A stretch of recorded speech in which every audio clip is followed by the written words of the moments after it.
In order to resurrect his son, the wizard actually wanted to use witchcraft to kidnap the god of death. But what the wizard didn't expect was that what was summoned was another god. He looked very weak and thin, like a newborn beast. Perhaps because of fear or greed, the wizard took away the 3 treasures of the god and locked him naked in the magic circle. The next day, a nightmare wandering in the human world appeared in front of the wizard and told him the truth. It turned out that the one the wizard caught yesterday was actually the Lord of Dreams named Morpheus. The nightmare gave the wizard a way to trap Morpheus forever. He hoped that Morpheus could be imprisoned in this cage forever. Not long after, Morpheus woke up, and the wizard began to threaten him, asking Morpheus to resurrect the wizard's son or grant him endless power and life. However, no matter how the wizard threatened, Morpheus just remained silent. After Morpheus was imprisoned, many people around the world suffered from narcolepsy and were unable to wake up. Soon after, many people suffered from insomnia and were unable to fall asleep. A large number of people began to become mentally ill, and all of this was caused by the imprisonment of the Lord of Dreams. 10 years passed like this. Although the wizard had gained countless wealth with the help of Morpheus' 3 treasures, he was still very lost. His most beloved son was still in the grave.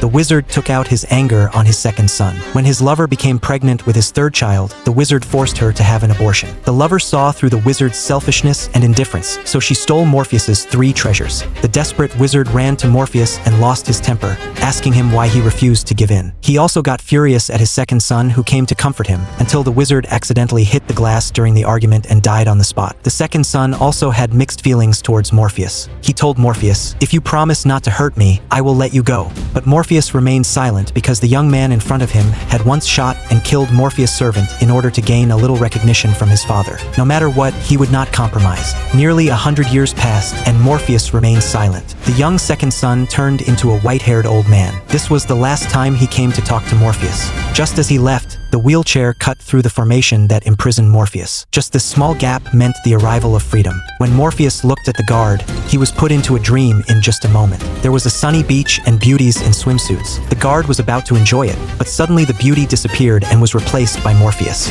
The guard immediately drew his gun and shot, but the gunshot in reality also woke him up, and he actually shattered the glass ball that trapped Morpheus. He blew the dream dust to the 2 guards, and they fell asleep immediately, and Morpheus finally returned to the realm of dreams. Morpheus found his second son who had imprisoned him for a century. He immediately knelt down and begged for mercy. As a punishment, Morpheus granted him eternal sleep. The kingdom of dreams, which was once like a fairy tale world, is now desolate and dilapidated. Morpheus' subjects have all left, and the imprisoned nightmare has escaped to the human world and started to cause chaos. What's worse is that Morpheus has almost lost all his power. Now he can't even repair his own kingdom of dreams, let alone go to the human world to capture Nightmare back. Morpheus must find back his 3 lost treasures, but Morpheus has no idea where they are. At this moment, a Trinity figure emerges in his mind.